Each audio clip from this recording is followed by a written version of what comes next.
అంటే క్లియర్ కట్గా ఏదో రకంగా ఈయన్ని ఇరికించాలని మోటివ్ కనబడుతుంది నాకు. ఆ కంప్లైంట్ కూడా చూస్తే సార్ నన్ను చాలా దారుణంగా ట్రీట్ చేశారు.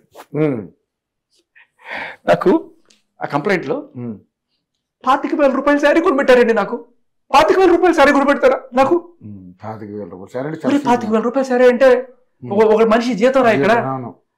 అంటే మన పోలీసులు ఎటువంటి వాళ్ళ కోసం నిలబడుతున్నారు? వీకర్ సెక్షన్, గిరిజనులు, డబ్బులు లేని వాళ్ళు వచ్చి కేసులు పెడితే తీసుకోరేమో. ఇలా మా ఆయన నాకు 25,000 పెట్టి చీర కొనిపెట్టలేదు, 50 లక్షలు పెట్టి నాకు ఒక గోల్డ్ బిస్కెట్ కొనలేదు, అది కూడా చేశారంట. 40 లక్షలు పెట్టి గోల్డ్ బిస్కెట్ కొనిచ్చారని చెప్పి నిన్న వాళ్ళ నాన్న చెప్తున్నాడు. ఇచ్చారు కదమ్మా అంటే ఇచ్చారులేండి, ఎందుకు ఇచ్చుంటాడు?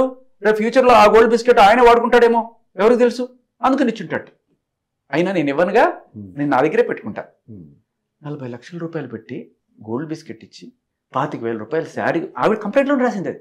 25,000 రూపాయలు పెట్టి చీర కొని పెట్టారంట. అది తక్కువ అంటే ఆవిడకి, అది గృహహింస అంటే ఆవిడకి. అది గృహహింస. ప్రాబ్లం ఏంటంటే ఇది 1,00,000 రూపాయలు కొట్టి కోట్ కొని పెట్టారంట, వాడికి 1,00,000 రూపాయలు పెట్టారు, నాకు 25,000 పెట్టారంట.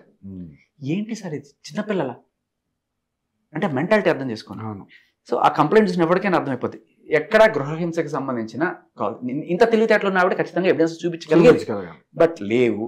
సరే తర్వాత అంటే కాకపోతే మన చట్టాలు మరి అసలు కేసు ఎలా తీసుకున్నారు సార్ పోలీసులు? అదే సార్ మన చట్టాల్లో ఉన్న గొప్పతనం. ఆడవాళ్ళు ఏ రకమైన సాక్ష్యాలు పెట్టక్కర్లేదు, అలా వెళ్ళి పెట్టేస్తే ఇలా 498 పెట్టేయడం. ఒకప్పుడు అయితే మరీ దారుణంగా వాడిని, వాళ్ళ అమ్మని, వాళ్ళ నాన్నని 16 ఎంతమంది అందరినీ తీసుకొచ్చి లోపల వేయడం.